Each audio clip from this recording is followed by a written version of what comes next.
What's up, everybody? It's Billy Boozer. I'm back again with another Coffee Shop Talks, and today we're not in a coffee shop again. I know this is becoming a trend, but today we're here at Switchyards in their new space downstairs. If you haven't been to Switchyards here in Atlanta, it is the B2C kind of like startup / small business / creative space in Atlanta. And a guy named Michael Tavani and Dave Payne run the space, and they created it out of a need for more B2C startups here in Atlanta and be able to foster that growth. And so we're here today with someone that I really respect. I've gotten a lot of great references for, and I've seen some amazing work that he's done. Scott Fuller of Studio Temporary. That's right.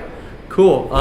And we're going to be talking about all kinds of things design related today because Scott is an amazing designer. So I know you're going to enjoy this, so stick around for the whole episode, and I'm sure you'll be surprised by something. Cool. So awesome. I guess tell me generally your background, where you come from, and how you got to today. Yeah.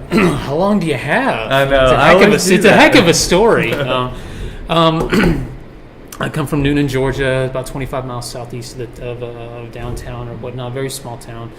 My dad's a machinist. My mom's a school teacher. I started out, doing machining and everything like that with him, even when I was about 8 years old. Mm-hmm. So very involved with welding and stuff like that? Not so much welding, more like fabrication, milling, different things like that. So we made everything from seals to we worked with the guy that invented the tranquilizer gun, which ironically is here in Georgia. So we make a lot of the different things for that.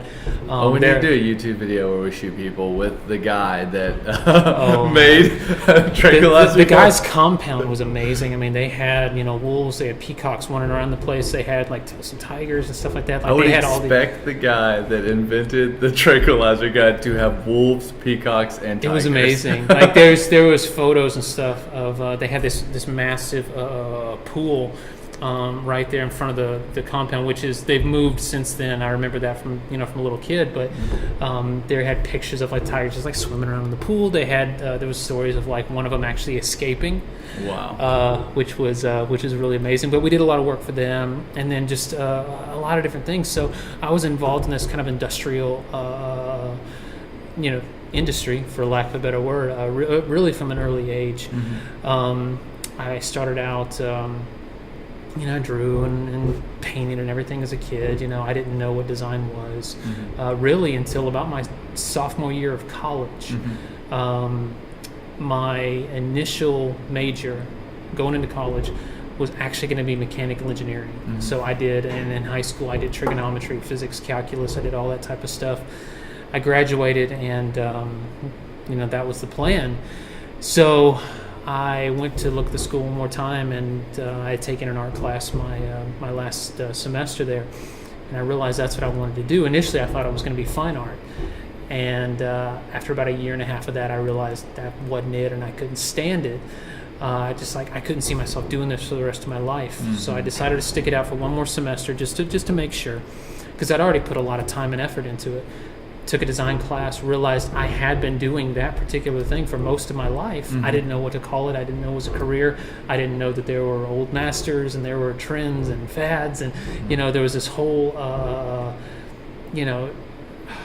just this whole industry. I didn't even know it existed. And from right then and there, I was like, yeah, that's me. Oh, wow. I started out, so I graduated, I got married, graduated in 2008. Not a lot of good things happened in 2008, especially when it came to, just getting out of school and trying to find work. I went to a place called Pensacola Christian down in Florida. Mm-hmm. Originally for the fine art. PCC. Mm-hmm. PCC, yeah. It's funny, in Florida, there's PCC, there's TCC, Tallahassee. And PJC. And PJC. There's all these really great. Yeah, basically it's PCC, and then we were catty-cornered to PJC. It was it was right up airport or whatnot. It was just right there. Mm-hmm. So I went there, met my wife and everything, and graduated from there back in 2008. So I've been doing this for professionally for about a little over a decade. I interned at a place here in town for about 4 months. That went fantastic. But it hit for about 2 years after I got married. I couldn't find a design job. I just couldn't. I was stubborn. Just tried to stick with it best I could. 2010. Yeah. So we're 2010. I'm working a little, freelance as much as I can. I'm working at an Apple store. It was called Peach Mac. I couldn't even get a job. Oh yeah, I remember Peach Mac. Yeah, I could. We were the third store. It was actually in Peachtree City, right? So I couldn't even get a job at a real Apple store. I sold the computer to the right guy who owned a trucking company up off of Moreland Avenue, Truckers Row up there, and we used to go race cars down there when I was younger. So what is it? So he invited me. He said, "Do you freelance work?" Yeah, I do freelance work. When I'm not selling computers and whatnot. And he said, "Well, come up and I want to talk to you." Okay, fine. I had some freelance work, so we went up there. We chatted for a couple minutes. He asked me to update his iPhone. I said no, and he said, "So I don't have any freelance work for you." Well, I'm pissed at this point because I'm like, I took a half a day, to have to drive all the way up here. He said, "No, you don't understand. I don't want to do freelance. I want to hire you full time to run my in-house, to run the design department here, which consists solely of me." So my first there, I tripled what I was making in the space of about 20 minutes. Had you been did you show him the design work? Yeah, I still had work. That was the thing, I didn't have the job, but that didn't stop me from doing the work because I loved what I was doing long before I ever made a living doing it. So, I was still putting in the work. I was still putting in the time, and we'll talk about that, I think, a little bit more as we go in. But, no matter what I was going through, and we went through some really nasty stuff. No matter what I was going through, that doesn't mean I get a pass on learning what I need to learn, honing my craft, honing, what I'm doing and everything. I didn't really get a pass on that. So I still had to keep doing that. And that was my first real design job. I was there for about 2 years. That's cool. And it was during that time that I actually founded the Studio Temporary. So I'm in downtown Noonan, and I'm working on out of this old sign shop. I'm working on a sign for a restaurant there in town. This guy had this awesome little space in this old house right there on Main Street in downtown Noonan. He ended up letting me work there in the evenings just to use that little space when he wasn't there. So my first night there, as a joke, I called the place the Studio Temporary. A couple months later, I read an article by one of my now favorite designers, Alan Fletcher, who's one of the founding partners of the design agency Pentagram. Okay, cool. And he was asked, "What is the most important tool in your studio?" And this awesome, old master, he said, it was my head. This guy, And then I went back to the studio that night, and it's about 1 a.m, and I just can't get that out of my head. So I come up with this tagline of good design wherever I happen to be, and decided to stick with this idea of the Studio Temporary. That's cool. Back and forth between jobs, for the next couple of years, and then I went full time in May of 2000. In May of 2015, and never looked back. That's cool, man. So how did you come to Switch Arts? So a friend of mine, Josh Charles, was doing a lot of the interior work, a lot of the design and the layout and everything of the space, and he and I have been friends for a couple of years. And he texted me. He's like, "I'm working on this thing. You need to come check it out. You need to come check it out." This was October of 2015. So I did. I took the tour. I met Tavani. He actually knew who I was, which blew my mind. Yeah. And we came up with this idea of some stuff to work on. And I have since designed the identity. I've designed the sign on the front of the building. I've designed dozens of pieces and things that have now not only become part of Switch Yards, but even to a lesser extent, kind of part of the startup culture, which for me was never my intention. I never was really involved with the startup community until I came here and really became a part of it. So to see the work, become physical, become this, like the neon sign we have right here. Yeah, I got to point that out. Yeah, the A is what's up. A-Town. So for me to be a part of that, and then to become a part of the culture was a real revelation for me, because I really enjoyed downtown. My favorite part of Atlanta by far. And now to kind of be a part of the culture, and now to be hired for jobs because of that, because they see, a lot of times people now see me as, okay, he's representative of some of the design thinking and some of the culture, here in downtown, which once again was never my intention, to start out with, but it's amazing, and it's kind of humbling too, because now my work has not just represents me or represents the studio, but now represents what's now kind of become it's my hometown. Yeah, that's cool, man. Like, I think one of the coolest things is to be able to see the physical manifestation of anything that you do, right? You know what I mean? It's like my kids are physical manifestations of me, right? Here. And so like I get to see them do really cool things, but not just that. Like when you create something, it's the same concept, right? You create an artifact, and you take that thing and you see it. Like I was driving down the road a couple, maybe 3 or 4 months ago, and there was a sign up that was directly pulled out of a website that I had designed and made years ago. Right. And it was for this pharmaceutical company and stuff like that. It was really funny, but it was really cool to see that thing live in real life and on bus stops and stuff like that, It's amazing. or see an app in someone's hands that you've designed or something like that, and see things on the wall that you've designed. And for me, the physical thing is big because I don't do any web at all. And all of my stuff, and like I said, identity, packaging, design, product, 90% or more of what I do is going to become an actual physical product, which comes from working with my dad, which comes from that. I had kind of I had the chance to kind of go into some of the web and the UI UX about 4 or 5 years ago, and I just decided it wasn't for me. Yeah. But the one thing that I can do with a lot of that stuff is everybody's going to need a good logo. Everybody's going to need, the skill set that I do will never go out of business.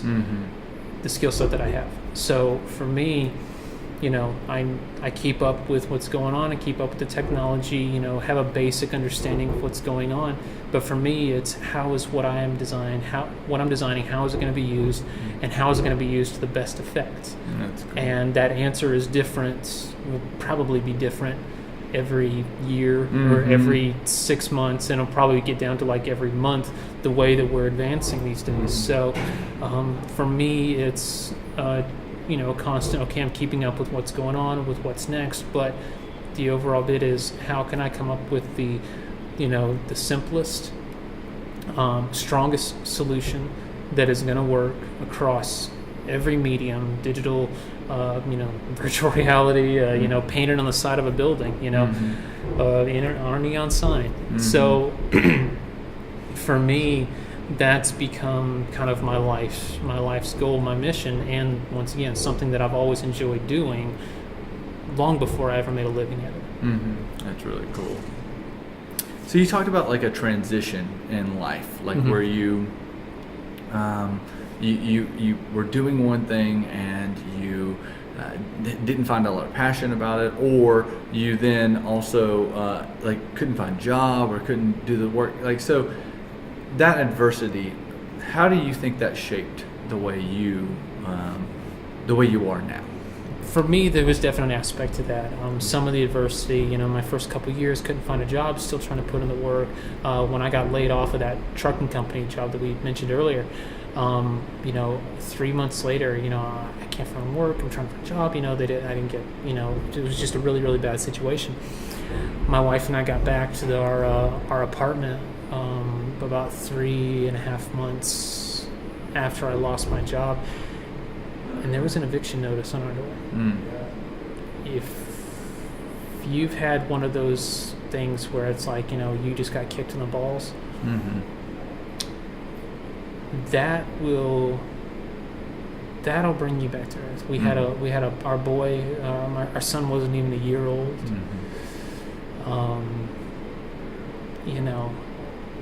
We had to go. I didn't have the money. We ended up moving in with my parents. I have a kid is not even one. I had up until 4 months earlier, everything was going fantastic. We're paying stuff off and a car, and everything was going great. We had great insurance and everything, and then all of a sudden, the rug just gets pulled out from under you. And I remember it was Sunday about 2 o'clock in the morning.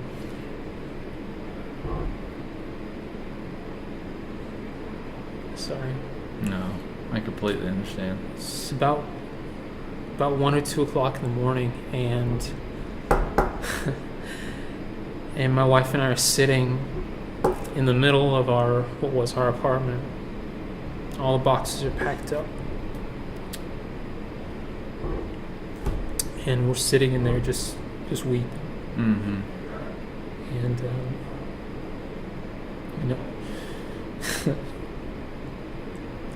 my work took on an entirely different meaning. Mm-hmm. It wasn't just to make good work. Mm-hmm. That's no longer why I do this. Mm-hmm. It's always going to be part of it. Mm-hmm. But I had a lot more people depending on what I did. Mm. The decisions that I made had consequences. The whole ripples in the pond thing. And that drove me to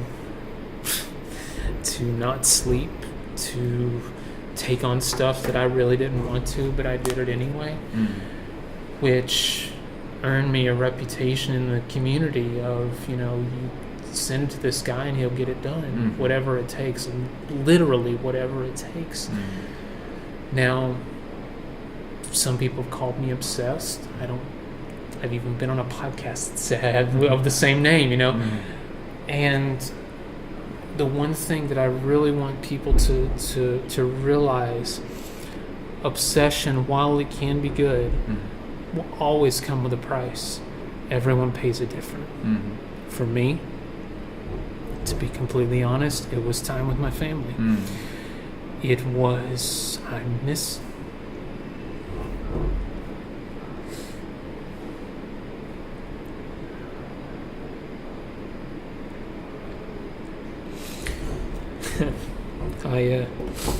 I miss some things, and I can't get that back. I mean, I fully understand where you're at, man. So, while it is true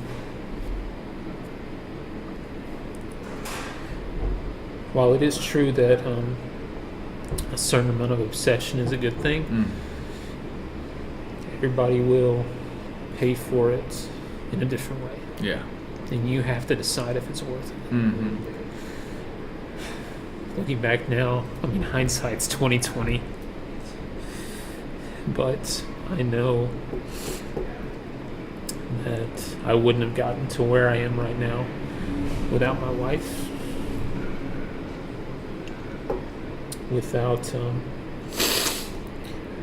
the sacrifices that she made. And I'll forever be grateful for that. We're coming up on our 10-year anniversaries this year. Yeah. I don't know if we'd make it that far. Yeah. But here we made it. God's been He's been incredibly kind to me, to my family, and now I get to sit here and I get to talk about it, and I get to do it with no filters, because this is who I am. This is my, this is my company. This is my life. I don't have shareholders to worry about. I can let people in as much as I want. So when you see the way I work, when you see everything to my style, to how I deal with people, to the way I work with my money, to the way I am with my time, it all comes from that. It all stems from it all stems from that. The people that we love pay some of the largest debts for us at points in time. Sitting down and those late nights. Like, I know those late nights. Those late nights are terrible. It's nuts. And then once again, that's back to the strain on your body and the strain on your mind. I mean, for the longest time, I was getting, I was averaging 4 hours of sleep a night, most of the times less. And my body could go like that for 9 months straight before it just completely collapsed. Oh, yeah. And it would take me a good 2 to 3 weeks to get back to some semblance of normalcy. I mean, I did an all-nighter, my first all-nighter of the year, last week. I was out for the weekend. Oh, wow. It destroyed me. It changes. It like, does. You change It does. pretty And heavily. that's with getting older. I understand that. I'll be 33 in less than 2 weeks. I'll be 33, and a lot of things have changed now. I feel younger. I feel like I'm in my early 20s again because of the changes and everything that I've made. But I also know that my body is things are changing, things are happening. More hair in more places, and and so on. But and less hair in others. For some. Yeah. For some. I mean, more hair here, less hair there. Maybe it's taking from the top of my head. I don't know. That's why I wear a hat a lot of the times. But but yeah, I mean, things change, things that happen, and these troubling times that you go through will really be kind of the litmus test of can you handle this? Can you go through this? And even having whether it's a support system or friends, you really find out who your true friends are in a lot of this type of stuff. And it's really amazing and humbling sometimes, and really disappointing in others.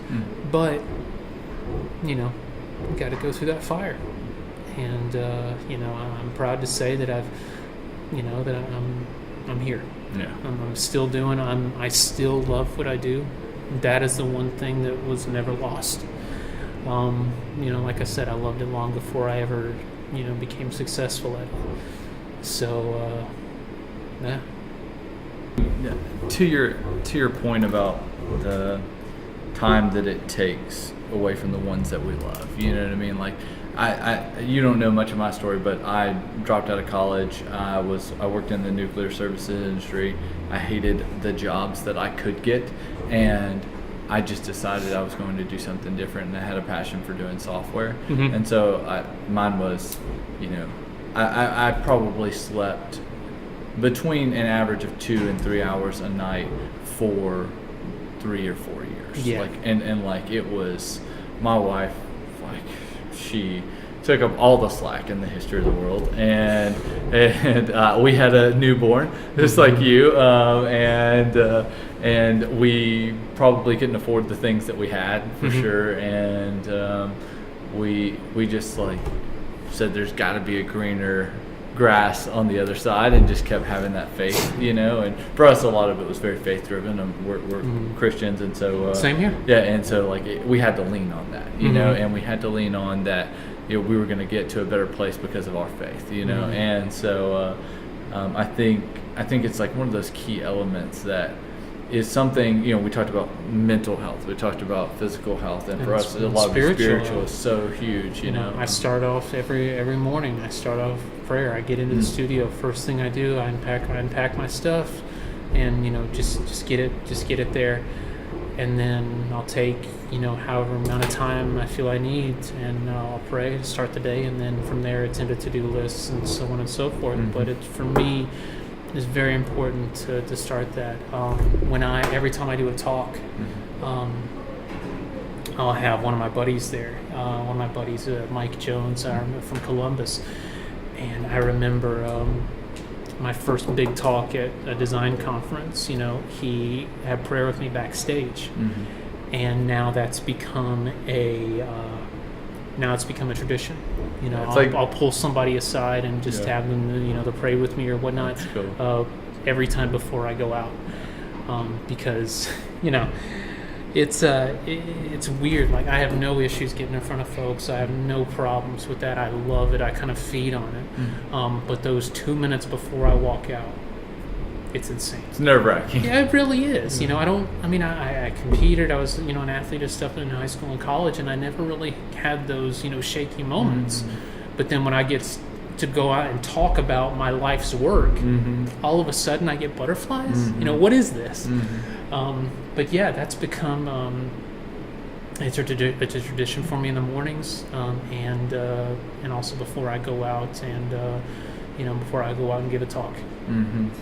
Yeah, so it reminds me of, I was just an athlete in college for just a year, but and I've been an athlete my whole life, and now I actually don't really like sports that much, to be honest with you. I watch a good bit of the NBA, and I watch a good bit of I watch the NBA all season. I love the NBA, and then I do a little bit of fantasy sports, but actually tonight is the draft, so there you go. Today. Nice.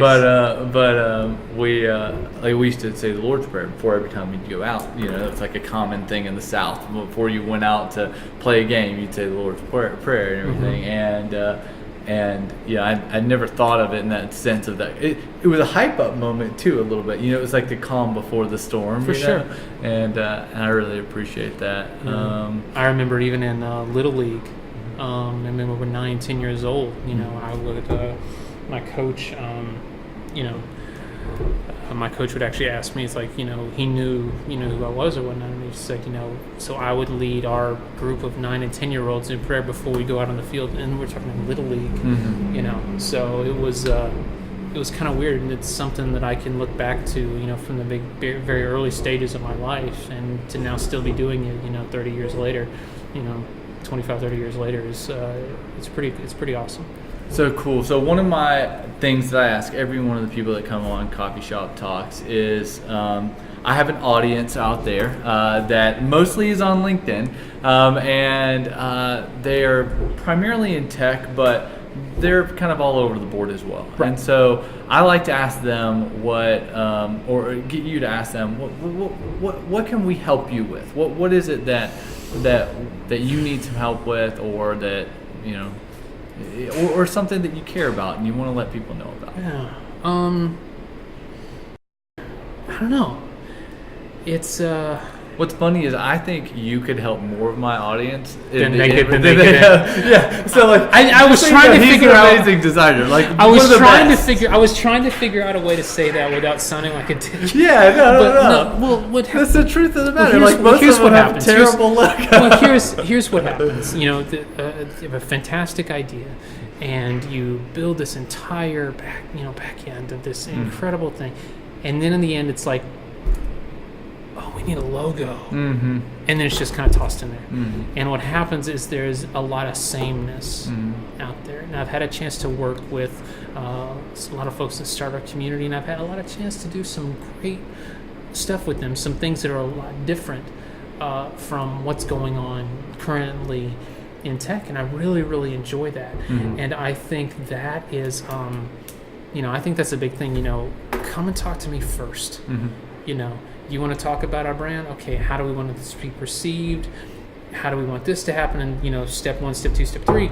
Because what happens is that identity and the way that people are going to see you visually is going to dictate how things are set up, how people interact with what you're trying to do, whether it's a software, whether it's an app, whether it's some type of a product. That initial identity and that design and that thought of building your brand from the very start is incredibly important. And I feel like that's backwards a lot of times, especially in the startup industry. So that, honestly, that's where I can help. Cool. That's awesome, man. Well, where can we find you? All right. You can go to my website, thestudiotemporary.com. Okay. You can check me out on, I'm also on LinkedIn. This is also the first time I've ever said that, on camera. And then especially on Instagram and Twitter, at Studio Temporary. Honestly, my Instagram is where it's where the most action is gonna be. Is it studiotemporary.com? Is that what it is? The Studio Temporary. Thestudiotemporary.com for my website, and then at Studio Temporary for all my other social media stuff. Cool. So go to thestudiotemporary.com or Studio Temporary on all the socials out there. Yes. And find Scott, find some of his amazing work, because I know I look at his stuff on Instagram all the time and it's fantastic. And I know you'll enjoy it as much as I do. So I appreciate it. Thank you so much. And it's great to get to know you even more. And I appreciate how candid you were with, everything that we talked about. I mean, it was definitely a great experience. So thank you so much. Anytime. Cool. Anytime. Peace. Okay, cool. That's awesome, man. Thank you so much.